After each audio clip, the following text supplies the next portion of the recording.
यह कहानी है जंगल में रहने वाले एक ठग की दो बेटियों की, जो जंगल से गुजरने वाले मुसाफिरों को छल कपट से लूटकर उनका कत्ल कर देती।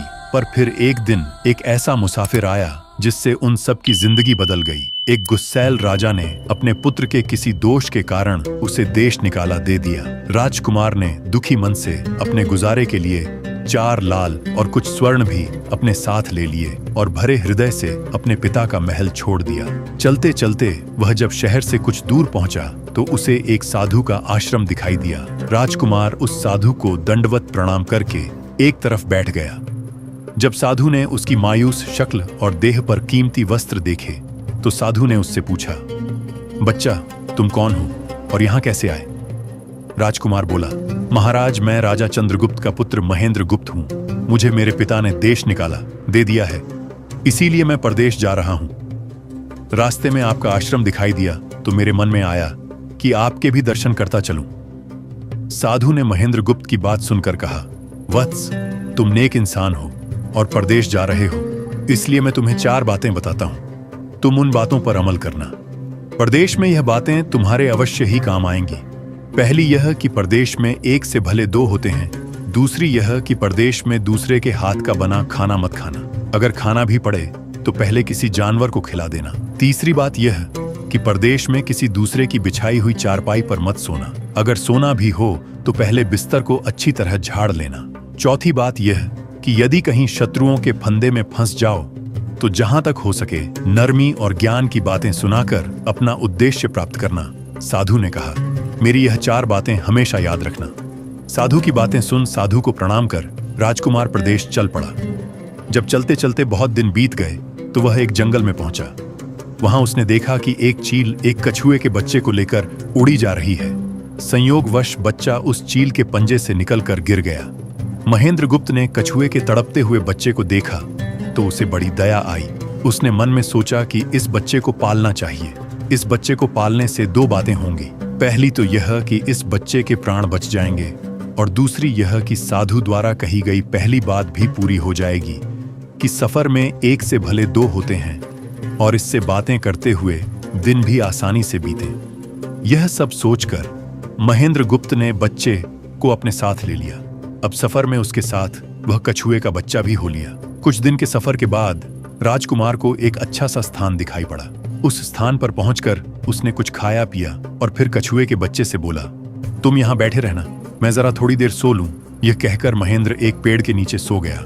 उसी पेड़ के ऊपर एक सांप और एक कौवा रहते थे। उन दोनों का यह दस्तूर था कि जब कोई मुसाफिर उस पेड़ के नीचे ठहरता तो सांप उसे डस लेता और कौवा उसकी आंखें निकाल लेता। नाग ने जब सोते हुए मुसाफिर को देखा तो पेड़ के नीचे उतरा और राजकुमार को डस लिया। सांप के डस ही तुरंत राजकुमार के प्राण पखेरु उड़ गए। कुछ देर में जब कछुए की नजर महेंद्र गुप्त पर पड़ी तो वह उसे मरा देखकर बहुत घबराया और महेंद्र गुप्त के ऊपर बैठकर रोने लगा। तभी कौवा भी पेड़ से नीचे उतरा और ज्यों ही उसने महेंद्र गुप्त की आंखें निकालनी चाही, त्यों ही कछुए ने झपट कर कौवे की गर्दन को मुंह से पकड़ लिया। कौवे ने बहुत जोर लगाया मगर कछुए ने उसे नहीं छोड़ा। तब कौवे ने सांप को पुकारा। कौवे की आवाज सुनकर सांप आ गया। उसने बड़े जोर से कछुए की पीठ पर डंक मारा, परंतु कछुए ने अपना मुंह भीतर कर लिया। सांप ने कई बार कछुए की पीठ पर डंक मारा, किंतु हर बार कछुआ अपना मुंह अंदर कर लेता। जब सांप का कछुए पर बस नहीं चला तो उसने कछुए से प्रार्थना की कि तुम मेरे मित्र को छोड़ दो। यह सुनकर कछुआ बोला, नहीं, तूने मेरे मित्र को डसा है, अब मैं भी तेरे मित्र की जान लूंगा। तू मेरे मित्र को छोड़ दे तो मैं तेरे मित्र को जीवित कर दूंगा। यह कहकर सांप ने कांटी हुई जगह पर मुंह रखकर महेंद्र गुप्त के शरीर से विष खींच लिया और बोला, अब तो मेरे मित्र को छोड़ दे। कछुए ने जब राजकुमार को देखा कि उसे थोड़ा होश आ रहा है और उसका जहर उतर रहा है तो उसने कौवे को छोड़ दिया। जब महेंद्र गुप्त को होश आया तब कछुए ने उसे सांप के डसने का सारा हाल सुनाया। कछुए की बात सुनकर तुरंत महेंद्र गुप्त के मन में साधु की बताई पहली बात खटकी सोचा। साधु की एक बात तो काम आई कि एक से भले 2 होते हैं। मन ही मन उसने साधु को धन्यवाद दिया और आगे बढ़ चला। चलते चलते कुछ दिनों के बाद जब वे समुद्र के किनारे जा पहुंचे तब कछुए के बच्चे ने कहा, मित्र, मेरा देश आ गया है। यदि तुम कहो तो मैं अपने माता पिता से मिलाऊं, उनसे बिछड़े बहुत दिन हो गए हैं।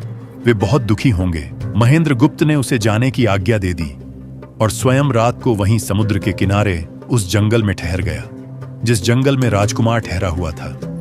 उसी जंगल में वहां से कुछ दूर ही एक ठग का परिवार रहता था। ठग के 2 लड़कियां और 4 बेटे थे। उसकी बड़ी बेटी ज्योतिष विद्या जानती थी। जब भी कोई राहगीर, कोई यात्री उस जंगल से गुजरता और उसके पास कुछ कीमती होता तो ठग की बड़ी बेटी अपनी विद्या से जान लेती थी। आज फिर से उसे बहुत दिनों बाद बहुत से खजाने की महक आई। उसने अपने पिता से कहा, ऐसा प्रतीत होता है कि इस जंगल में एक पथिक आया हुआ है। उस पथिक के पास 4 लाल हैं। यदि तुम लोग उस पथिक को यहाँ ले आओ तो उससे लाल लेना मेरा काम है। यदि वे लाल हमको मिल जाएं तो हम जन्म भर के लिए निहाल हो जाएंगे, परंतु उस पथिक को मारना मत, उसे जीवित ही पकड़ लाओ। ठग अपने बेटों के साथ तुरंत उसकी तलाश में निकल पड़ा। वे थोड़ी ही दूर चले होंगे कि उन्होंने देखा एक आदमी एक पेड़ के नीचे सो रहा है। उसे देखकर उन्होंने सोचा कि यह वही पथिक हो सकता है जिसके पास लाल है। वे उसे पकड़कर ले गए और अपनी बड़ी बेटी के हवाले करके बोले, इससे लाल निकलवाना अब तेरा काम है। ठग की बड़ी बेटी ने पूरे आश्वासन के साथ कहा, तुम लोग चिंता मत करो, मैं इससे लाल निकलवा लूंगी। ठग की छोटी बेटी ने जब महेंद्र गुप्त को देखा तो वह दिलजान से उस पर मोहित हो गई। पहली ही नजर में वह अपना दिल उस नौजवान राजकुमार को दे बैठी। भाइयों के डर से कुछ कह तो ना सकी, लेकिन मन ही मन उसको बचाने की युक्ति सोचने लगी। कुछ देर बाद ठग की बड़ी बेटी ने खाना बनाया और उसमें जहर मिला दिया। वही खाना उसने महेंद्र गुप्त को परोस दिया। जब थाली महेंद्र गुप्त के सामने आई तो उसने खाने के लिए निवाला तोड़ जैसे ही उसे खाने को हुआ तभी उसे साधु की कही गई दूसरी बात याद आई। उसने थाली में से थोड़ा सा भोजन निकालकर कुत्ते के सामने डाल दिया। जैसे ही उस खाने को कुत्ते ने खाया वह तुरंत मर गया।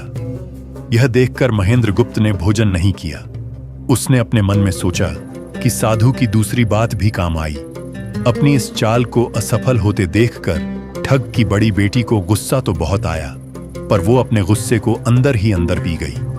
उसने महेंद्र गुप्त के सोने के लिए पलंग तैयार करवाया और उससे कहा, कहां जाओ, पथिक ऊपर के कमरे में तुम्हारे लिए पलंग तैयार करवा दिया है, अब तुम आराम करो। कई दिनों की सफर की यात्रा के कारण थका हुआ राजकुमार जब ऊपर आया तो उसे बढ़िया धुली हुई चादर पलंग पर बिछी हुई दिखाई दी। सोचा, जो हुआ सो हुआ, कई दिनों के बाद चैन की नींद तो सोने को मिलेगी। वो जैसे ही पलंग पर बैठने को हुआ तो उसे साधु की तीसरी बात याद आई कि परदेश में हमेशा बिस्तर को झाड़ कर सोना। जैसे ही उसने बिस्तर को झाड़ा तो उसके होश उड़ गए। वो बिस्तर एक कच्चे सूत से तैयार किया गया था जिसके नीचे आग का कुआं था। महेंद्र गुप्त ने देखा कुएं के अंदर बड़े बड़े आग के अंगार धधक रहे हैं। सोचा, साधु की तीसरी बात भी काम आई। उसने एक बार फिर मन ही मन साधु का धन्यवाद किया और पास पड़ी एक टूटी हुई चारपाई पर लेट गया। थोड़ी देर पहले जो राजकुमार चैन की नींद लेने की सोच रहा था, अब नींद उसकी आंखों से कोसों दूर थी। अब तो उसे अपनी जान के लाले पड़े थे।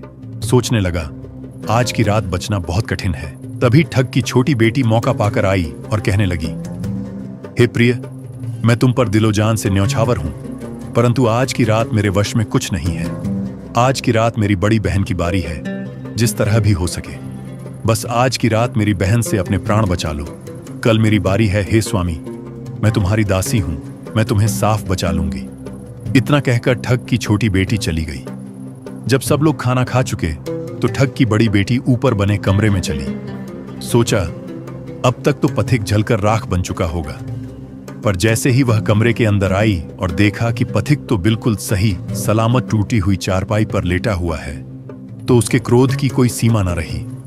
तुरंत उसने कटार निकाली और क्रोध से बोली, हे पथिक, या तो अपने 4 लाल मुझे अभी के अभी दे दे, वरना मैं तुझको मार डालूंगी। उसी समय महेंद्र गुप्त को साधु की चौथी बात याद आई कि कहीं शत्रुओं के फंदे में फंस जाओ तो जहां तक हो सके नरमी और ज्ञान की बातें सुनाकर अपना उद्देश्य प्राप्त करना उसने सोचा कि आज रात बचना मुश्किल है, पर साधु की चौथी बात भी आजमानी चाहिए।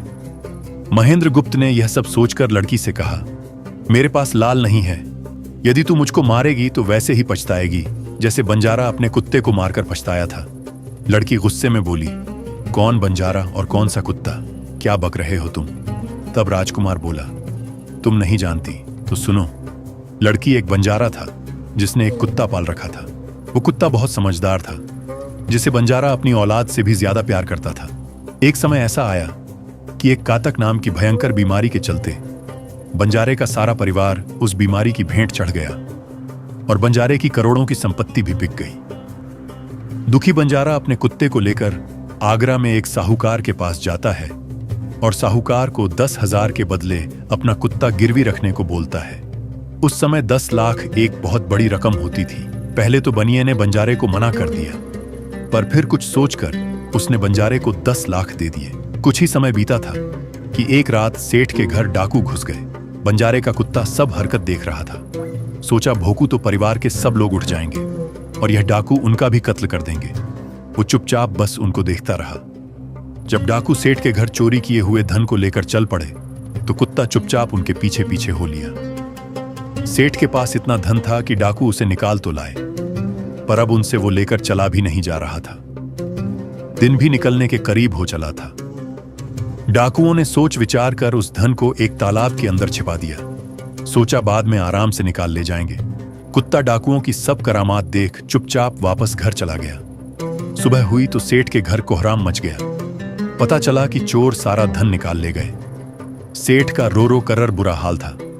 आसपास के लोग उसे दिलासा दे रहे थे। सेठ ने रोते रोते कहा, मैंने सुना था बंजारे का कुत्ता बहुत समझदार है, पर यह नमक हराम तो एक बार भौंका तक नहीं।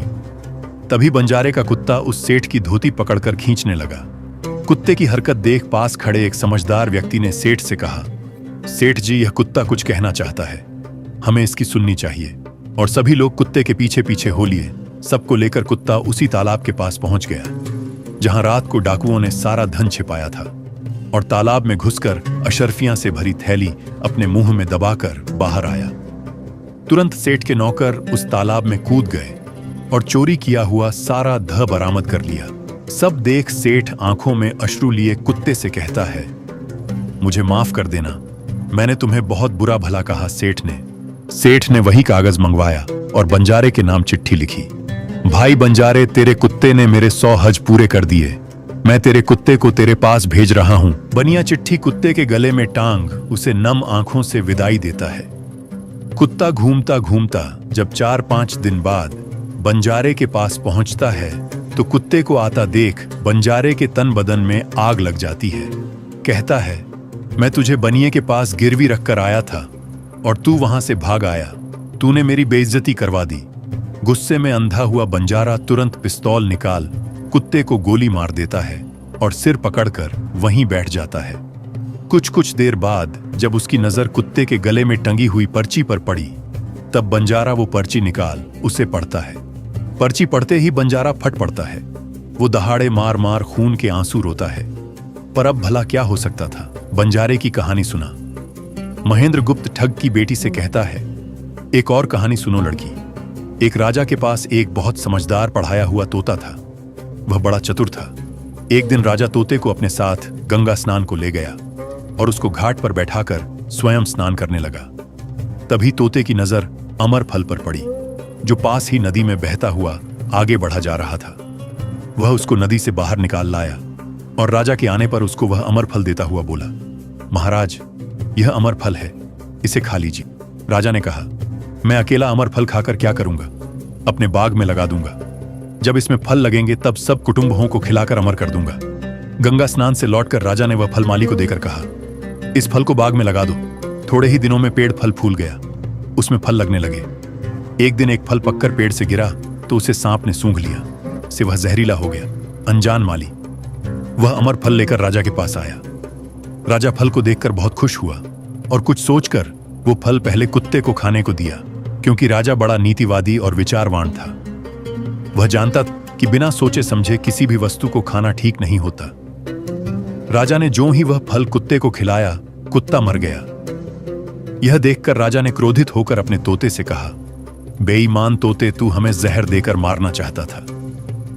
यह कहकर राजा ने क्रोध में आकर तोते को मार डाला और माली से कहा, इस पेड़ के चारों ओर घेरा डाल दो, जिससे कोई इसका फल ना खा सके। एक दिन उसी शहर में एक सास बहू में भीषण लड़ाई हुई। बुढ़िया घर से निकलकर कहने लगी, आज मैं राजा के बाग में जाकर जहर वाला फल खा लूंगी। यह कहकर वह बाग में आई और जैसे ही उसने फल तोड़कर खाया तो वह 16 वर्ष की युवती बन गई। जब राजा को यह समाचार मिला तो उसे सारा माजरा समझते देर न लगी। राजा को बड़ा दुख हुआ। वह कहने लगा, वास्तव में यह अमर फल ही है। मैंने व्यर्थ ही इतने समझदार तोते को मार डाला। इतनी दास्तान कहते कहते सवेरा हो गया। तब ठग की बेटी ने महेंद्र गुप्त से कहा, आज तो तूने मुझे बातों में लगाकर अपनी जान बचा ली, परंतु आज रात मेरी छोटी बहन की बारी है।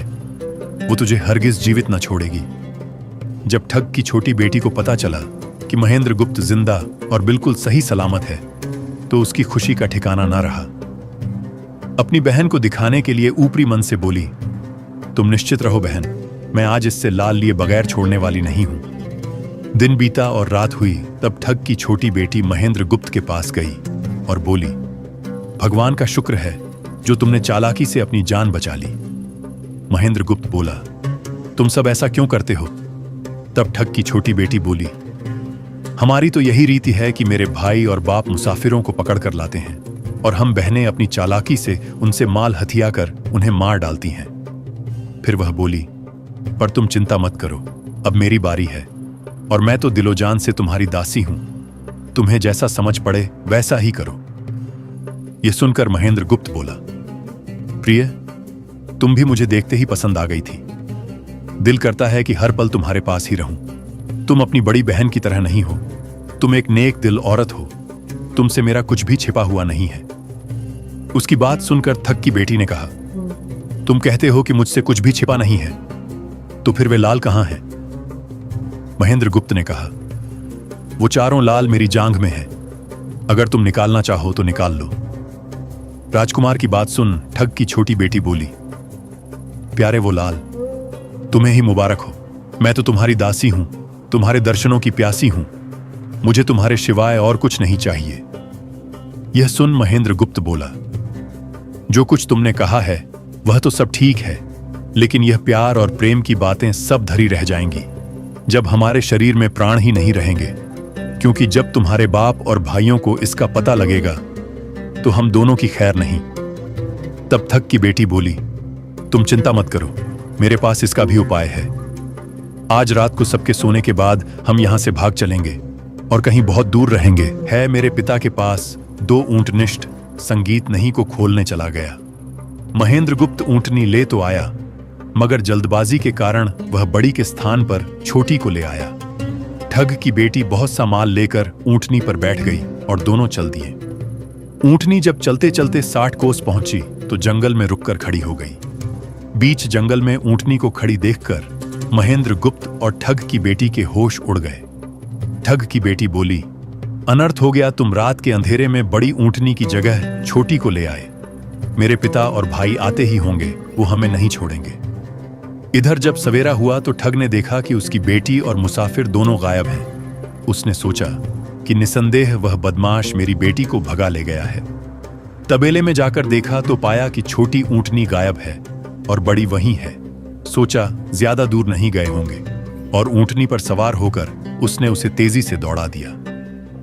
थोड़ी ही देर में जंगल में उस स्थान पर जा पहुंचा जहां महेंद्र गुप्त और उसकी बेटी ठहरे थे। महेंद्र गुप्त ने जब उसको आते देखा तो बहुत घबराया और कहने लगा, देखो तुम्हारा पिता आ रहा है, अब उससे प्राण कैसे बचेंगे? लड़की ने कहा, घबराओ मत और जो मैं कहती हूं उसे ध्यान से सुनो। जाओ, जाकर उस पेड़ पर चढ़ जाओ।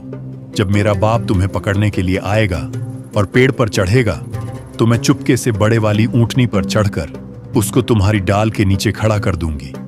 तुम कूद कर उस पर बैठ जाना। इस प्रकार हम दोनों बचकर साफ निकल जाएंगे। यह सुनकर महेंद्र गुप्त तुरंत पेड़ पर चढ़ गया। तब तक ठग भी वहां आ पहुंचा। पिता को देख उसकी बेटी ने फंड करते हुए कहा, पिताजी, यह दुष्ट मुझे धोखे से यहां भगा लाया, आप इसे छोड़ना नहीं। यह सुन गुस्से से तिल मिलाया। ठग महेंद्र गुप्त को पेड़ पर चढ़ा देखकर ऊंटनी से उतरा और उसे पकड़ने के लिए पेड़ पर चढ़ने लगा। बाप के ऊंटनी से उतरते ही मौका देख ठग की बेटी ऊंटनी पर चढ़कर उसे महेंद्र गुप्त की डाल के नीचे पेड़ के पास ले आई। महेंद्र गुप्त तुरंत कूदकर उस पर बैठ गया। महेंद्र गुप्त के बैठते ही ठग की बेटी ने ऊंटनी को दौड़ा दिया। ठग हाथ देखता रह गया। ठग की बेटी और महेंद्र गुप्त कई दिनों का रास्ता तय कर एक शहर में पहुंचे और दोनों वहीं बस गए। वहां महेंद्र गुप्त ठग की बेटी के साथ आराम से दिन गुजारता रहा और जब उसके देश निकाले की अवधि पूरी हो गई तब वह उसको लेकर अपने राज्य चला गया और उसके साथ शादी हंसता खेलता जीवन व्यतीत किया। निष्कर्ष, महेंद्र गुप्त और ठग की बेटी की यह कथा हमें यह सिखाती है कि प्रेम और विश्वास का बंधन सबसे मजबूत होता है। जब बुद्धिमत्ता, धैर्य और निस्वार्थ प्रेम मिलते हैं तो असंभव को भी संभव बनाया जा सकता है। जीवन में चाहे कितनी भी कठिन परिस्थितियां क्यों ना आएं, सही निर्णय, संयम और परस्पर विश्वास हमें हर संकट से बाहर निकाल सकते हैं।